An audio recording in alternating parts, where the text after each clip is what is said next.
the arrest of Mayor Alice Go, Yeah. nababatitos po yung aming mga government officials for having a photo with Mayor Go, working for variety, and also parang may special treatment na ginagawa ang government.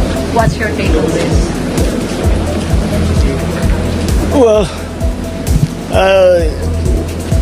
I think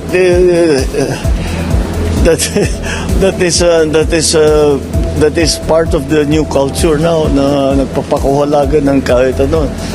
Kasi popost nila, tignan mo, nakasama ako dito sa team na nag-aresto sa ganyan-ganyan. That's ang tawag natin sa Pilipinas, we are the selfie capital of the world, di ba? Hindi nag-selfie, hindi mo naman pigilan ng tao na ngumiti. So they just had a selfie. I don't think there's much more to it than that. Nagpa-selfie sila. But sir, now that Alice Go is in custody, what do you want to hear from her? Or what do you expect from her? Those are two very different questions. What I want to hear from her is for her to lay out exactly how these pogos became such a large.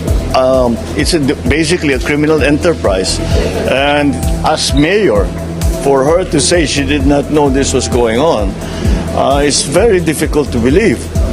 Because as a former local government executive, it seems impossible that an operation that is a few hundred meters away from my own office, na hindi ko alam yung nangyayari doon, illegal na ganitong kalaki na operation. Kaya sana maipaliwanag niya kung bakit hindi niya alam at kung paano bilang isang mayor na hindi niya malaman kung ano yung nangyayari doon sa bayan niya na ganyang kalaki na problema. Tapos marami pa siyang kasagutin. Paano siya yumaman ng ganyan? Ba't ang dami-dami ng pera? Paano siya naging mayor na hindi naman siya kilala ng tiga doon? All of these things. All these questions have actually been asked by both the House and the Senate. I just hope she answers it better than her cohorts.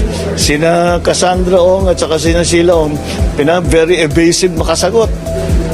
Sana naman mabuti-buti ang sagot ni Alice Go as compared dun sa mga kasamahan niya. Because it will not help her at all to be evasive. Mas bibigat ang magiging problema niya kung hindi siya magsabi ng totoo. Mr. President, is there a demand from the Indonesian government? Kasi there were reports na swap ng prisoner. Is there Well, wala naman nag-swap. Walang swap. no demand? Yeah. There is there was because lumabas sa isang article sa Indonesia na dapat mag-swap. Pero hindi official yun. So no, but well, it was, I can explain to him. Hindi naging simple ang pauwi ni Alice Go dito sa Pilipinas. It wasn't simple at all. We were negotiating very intricate, very sensitive and very delicate details for the last, maybe 48 hours na kinakausap natin mga kaibigan natin sa Indonesia. Mabuti na lang, marami tayong naging kaibigan na dahil sa pagpunta ko pagpunta ko sa mga iba't ibang bansa, Indonesia being one of them, at maging malapit kami ni President Jokowi, naging bahagi yun. Kaya kahit na hindi ganun kasimple ang pag-transfer, napakiusapan naman natin ang mga kaibigan natin sa Indonesia na payaan ng Pilipinas, kunin na siya at iuwi siya dito sa Pilipinas. Okay. Alright. Maraming salamat.